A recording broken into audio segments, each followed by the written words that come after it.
2026년 5월 11일 월요일 광야의 묵상입니다.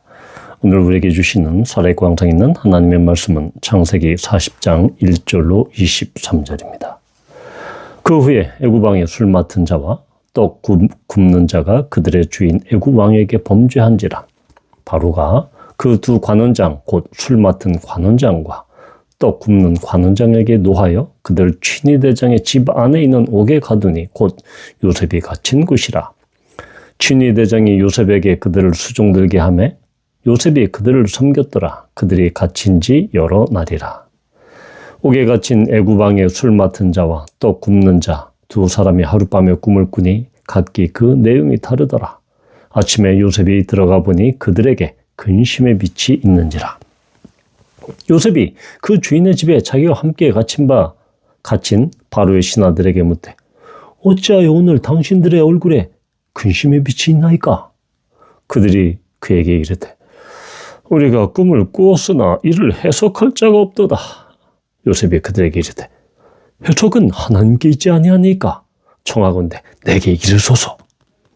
술 맡은 관원장이 그의 꿈을 요셉에게 말하여 이르되 내가 꿈을 꾸니 내 앞에 포도나무가 있는데 그 나무에 세 가지가 있고 짝이 나서 꽃이 피고 포도송이가 익었고 내 손에 바로의 잔이 있기로 내가 포도를 따서 그 즙을 바로의 잔에 짜서 그 잔을 바로의 손에 들였노라. 요셉이 그에게 이르되 그 해석이 이러하니 세 가지는 사흘이라. 지금부터 사흘 안에 바로가 당신의 머리를 들고 당신의 존직을 회복시키리니 당신이 그 전에 술 맡은 자가 되었을 때 하던 것 같이 바로의 잔을 그의 손에 드리게 되리이다. 당신이 잘 되시거든 나를 생각하고 내게 은혜를 베풀어서 내 사정을 바로에게 하려 이 집에서 나를 건져주소서. 나는 히브리 땅에서 끌려온 자요 여기서도 옥에 갇힐 일은 행하지 아니하였나이다. 떡 굽는 관원장이 그 해석이 좋은 것을 보고 요셉에게 이르되 나도 꿈에 보니 흰떡 새 광주리가 내 머리에 있고 맨 밑광주리에 바로를 위하여 만든 각종 구운 음식이 있는데 새들이 내 머리에 광주리에서 그것을 먹더라. 요셉이 대답하여 이르되 그 해석은 이러하니 새 광주리는 사흘이라.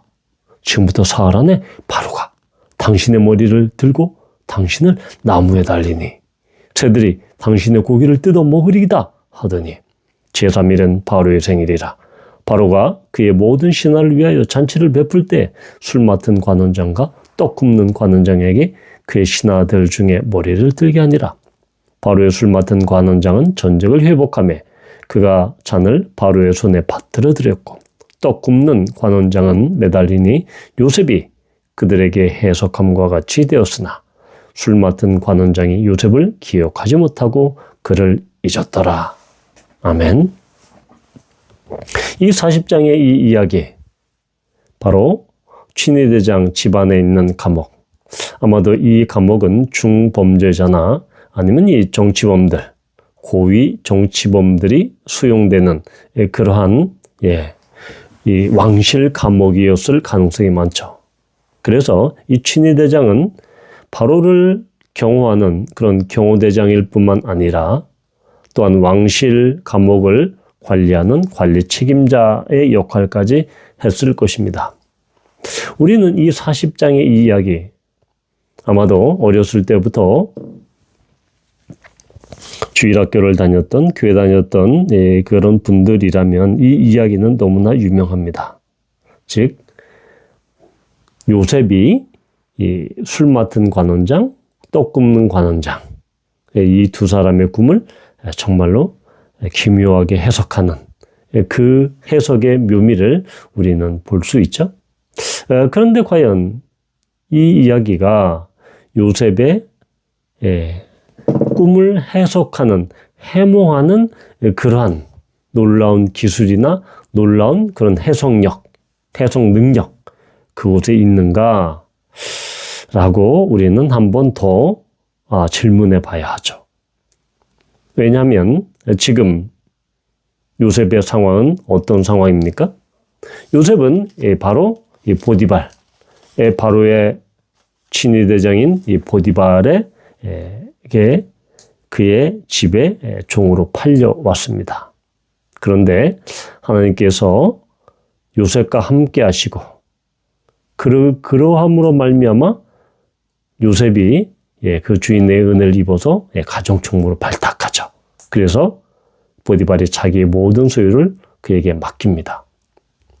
그런데 가정 총무를 하다가 보디발의 아내가 요셉에게 수작을 걸죠. 왜냐하면 요셉이 용모가 빼어나고 아름다웠더라라고 기록하기 때문입니다. 그래도 요셉이 성적인 유혹에 이렇게 응하지 않자 그녀는 요셉에게 뒤집어 씌웁니다. 자기를 겁탈하러 왔다. 그래서 이 일로 말미암아 요셉은 이렇게 궁중 감옥, 왕실 감옥에 이렇게 들어가게 되죠.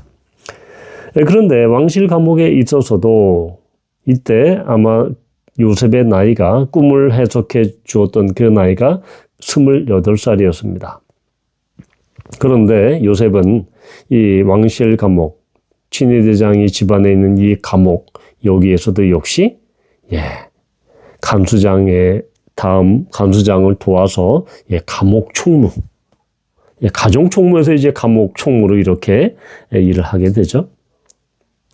지금 이 상황에서 더 나빠졌죠. 가정 총무를 하다가 이제는 감옥에 갇혀서 거기에서도 일을 해야 하는 그런 상황.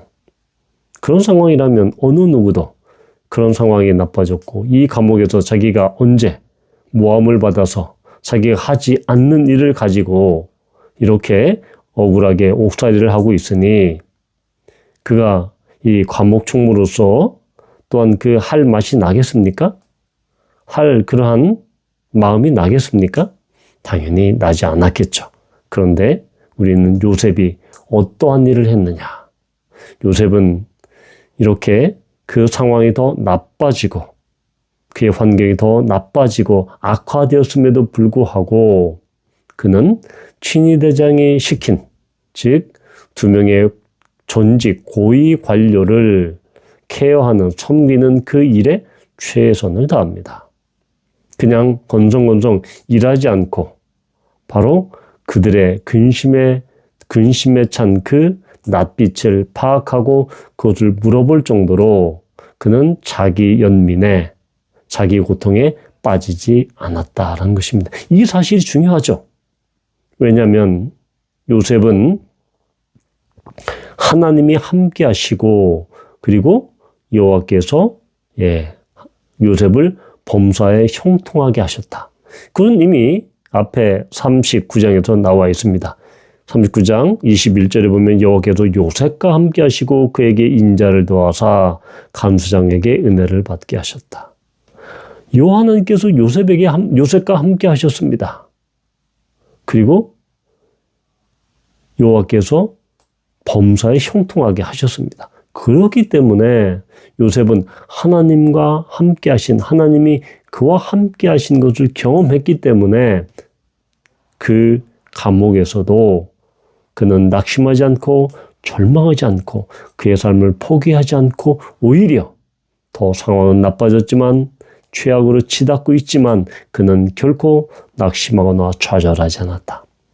그가 맡은 바 그 임무는 철저하게 수행했다라는 것입니다. 꿈의 해석보다 더 중요한 것은 바로 야곱의 이러한 태도입니다.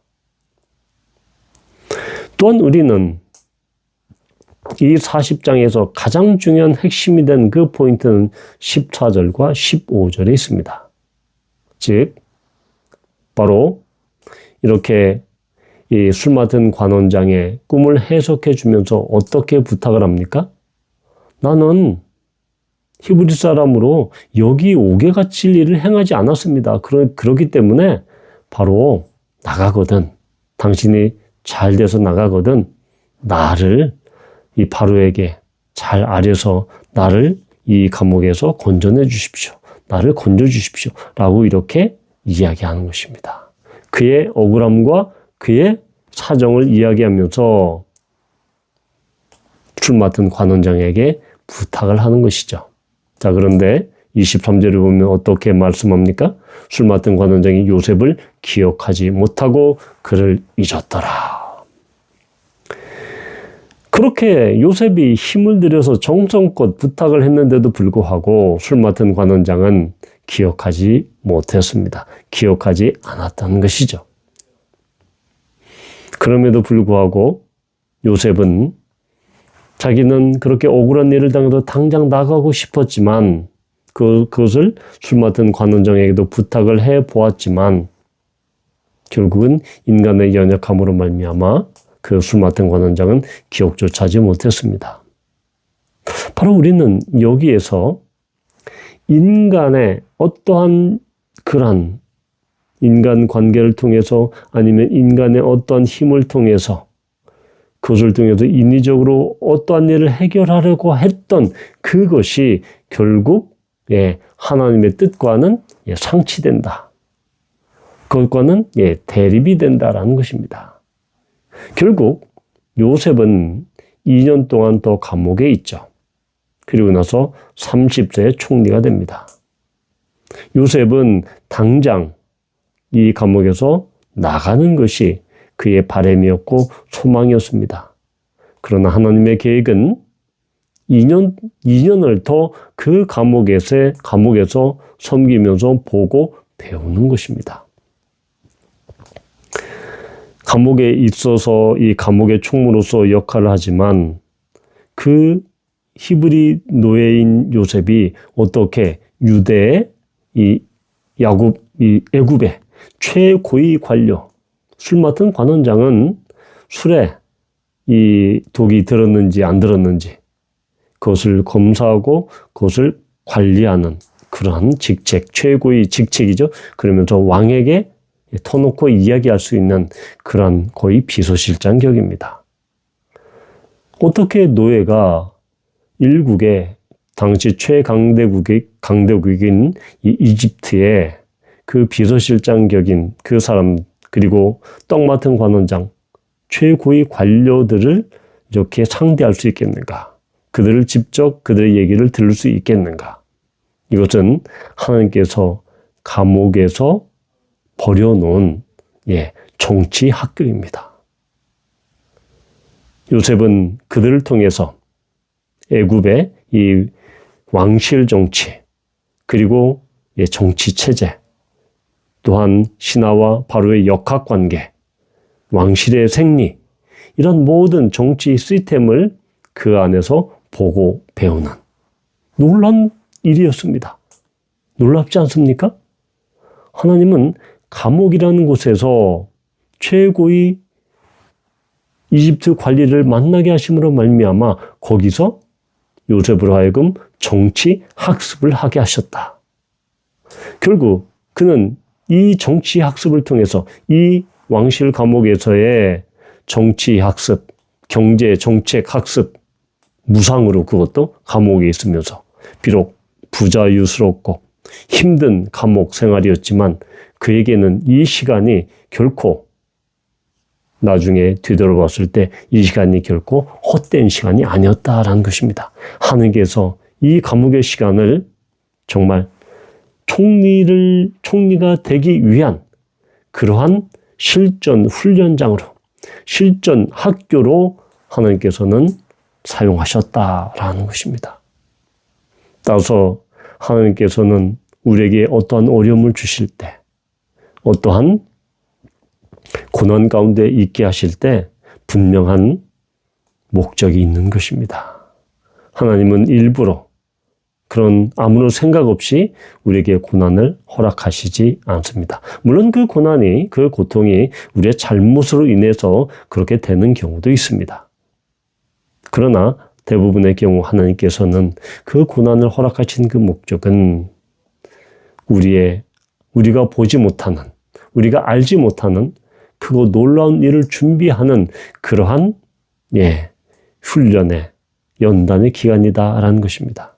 그래서 꿈 해몽보다 더 중요한 것은 요셉이 이 감옥 학교, 감옥 정치 훈련장, 정치 숙사를 어떻게 이겨내고 총리에 이르게 되었는지 하나님의 그 놀라우신 그 예비하심과 준비하심을 우리는 볼 수 있어야 되는 것입니다.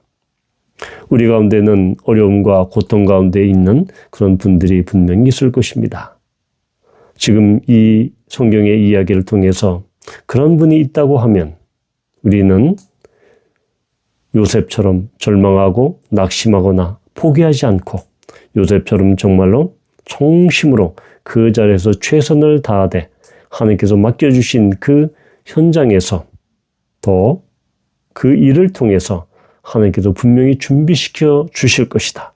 예비시켜 주실 것이다.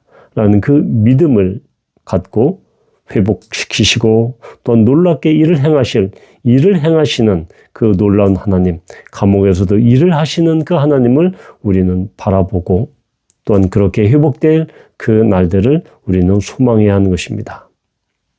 비록 어려움 가운데 있을지라도 하나님께서 말씀하신 그곳에서 모든 일들을 우리가 충실하게 충성되게 행하고 하나님의 놀라운 일들을 그 크고 놀라운 일들을 회복시킬 놀라운 일들을 그런 소망을 바라보며 또한 그 감옥일지라도 고통의 현장일지라도 견디며 인내하며 하나님의 뜻을 바라보는 우리 모두가 되기를 축원합니다.